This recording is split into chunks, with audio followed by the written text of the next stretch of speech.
Le message du jour vous est présenté par notre frère Marc. Salut, chers bien-aimés de notre Père Céleste. Nous continuons avec la liste des difficultés financières et les mesures appropriées que nous pouvons prendre pour sécuriser nos familles. Troisièmement, défaut de discipline. Ce mot horrible cause plus de problèmes aux gens que toute autre chose au monde.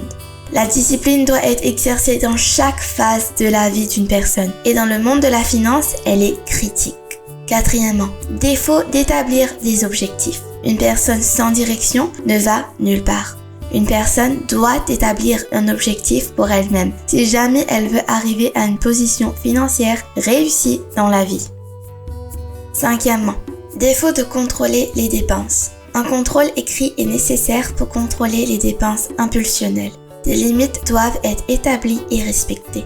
Sixièmement, échec d'établir un budget. Bien aimé, un budget n'est pas une dépression nerveuse sur papier. C'est une ligne directrice claire d'où votre argent vient et où il va. Ne niez pas l'importance de budget écrit. C'est vital pour la réussite financière de tout le monde. Sixièmement, échec d'identification des besoins par rapport aux désirs. Tout le monde a des désirs. Cependant, personne ne peut permettre aux désirs de remplacer les besoins de base. Une personne doit identifier ce qui est vraiment nécessaire, puis contrôler les impulsions de trop dépenser. Pour réussir, vous devez identifier vos besoins afin de savoir comment dépenser l'argent judicieusement. Huitièmement, défaut d'ajuster les styles de vie. Nous vivons dans une société qui encourage les dépenses et maintient un style de vie qui ne peut pas être favorable à leurs revenus. Une personne doit ajuster son style de vie pour vivre selon ses moyens financiers. Neuvièmement, échec de résister à l'achat de crédit. Il est trop facile d'obtenir une carte de crédit aujourd'hui. Il est beaucoup plus difficile de rembourser le solde de la carte de crédit lorsqu'une personne a abusé de la carte.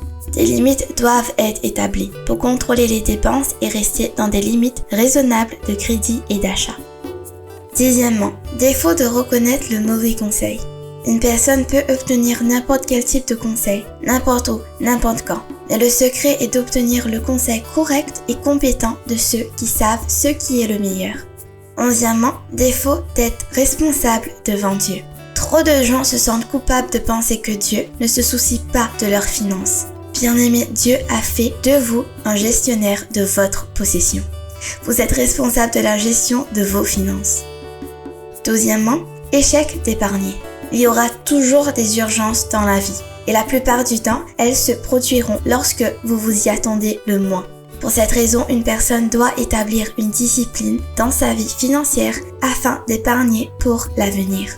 Bien-aimés, ce ne sont là que quelques-unes des raisons pour lesquelles les gens ont des difficultés dans leur vie financière personnelle. Il est très important qu'une personne, une famille ou une entreprise établisse des directives appropriées pour assurer la stabilité financière.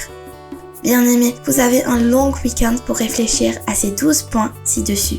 Que Dieu vous bénisse tous et vous protège financièrement, vous et votre famille, de la prochaine récession. Profitez-en avec vos proches et essayez de trouver un peu de repos. N'oubliez pas la louange, l'adoration et la dîme à l'église ce dimanche. Un saint baiser à vous tous. À lundi, au revoir. Si toi aussi tu crois que la parole de Dieu est une bénédiction, partage-la et sois une source de bénédiction pour les autres toi aussi.